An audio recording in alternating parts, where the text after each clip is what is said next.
I love Transformers, and as a fan of shooters as well, it's no wonder that I thoroughly enjoyed the Cybertron games by High Moon Studios, picking up both of them soon after release and even pre-ordering Fall of Cybertron. But for some reason, I never even thought about taking a look at the game that tries to connect those to the Michael Bay movies. That is, until now. The first thing that I want to talk about is the gameplay. At first it seems almost completely ripped from Fall of Cybertron, but with clunkier controls. The dash move and sprinting are still present, as well as the ability to change your loadout at equipment terminals that are placed throughout the levels. However, after the first 2 or so levels, I start to notice a few things almost completely ruin the game. The enemies do too much damage. I'm assuming that this is because the new devs that the franchise was handed off to don't know how to balance difficulty levels. But on hard mode, you will die, and you will die a lot. The floating sentry bots that were designed to be a small annoyance will kill you within seconds.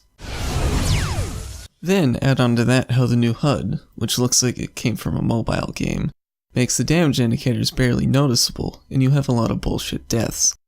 Also, on the lower difficulties, the enemy's behavior is exactly the same.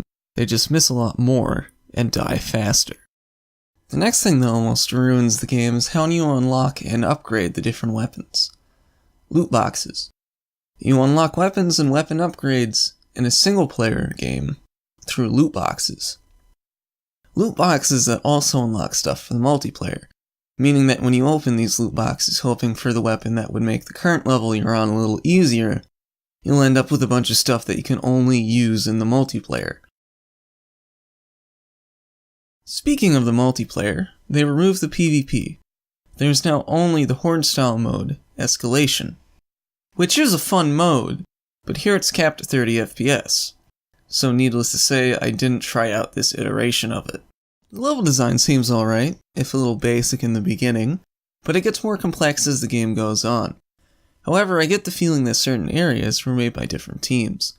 For example, some levels work well in both robot and vehicle modes, while others require you to use your vehicle mode to progress. Or they completely forget that it exists, and were made as if the game were any other shooter. One strange aspect of the level design I noticed is that the Earth levels tend to have a lot more cover placed around than the Cybertron ones.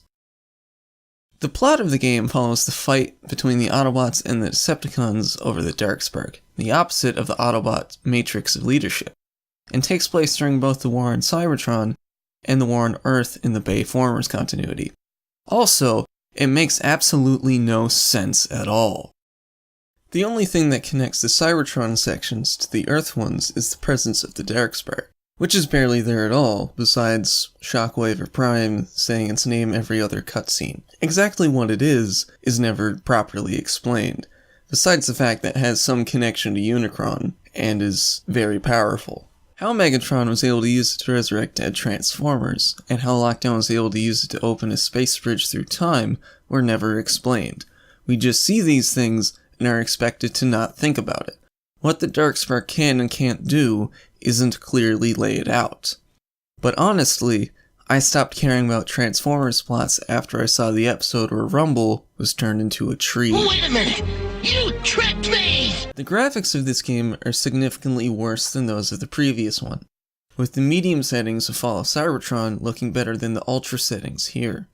The graphics are especially bad in the Earth levels, with environment textures being muddy, and the coloring on the player models matching the Transformers Prime cartoon more than the realistic style of the levels. And all of the textures and models in the Cybertron levels are ripped straight from Fall of Cybertron. Add on to this that the menus and UI look like they're straight from a mobile game, and you have a bad looking game.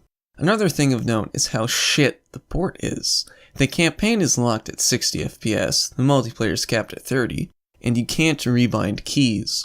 A game released on the PC in 2014 does not let you rebind your keys. There aren't even different layouts that you can switch between, like the options for controllers. Also, the button prompts always display both the Xbox 360 button and the keyboard key. It does not change based on what input method you are using, and some prompts don't even have the keyboard key. Also, the graphics options only let you switch between presets. There's no advanced tab. You can only switch between low, medium, high, and ultra. It's a shame that the PC port is this bad when Fall of Cybertron had a wonderful port. The game seems to have very few bugs, but the ones that are there are very apparent, and make you either reload the level or restart the game.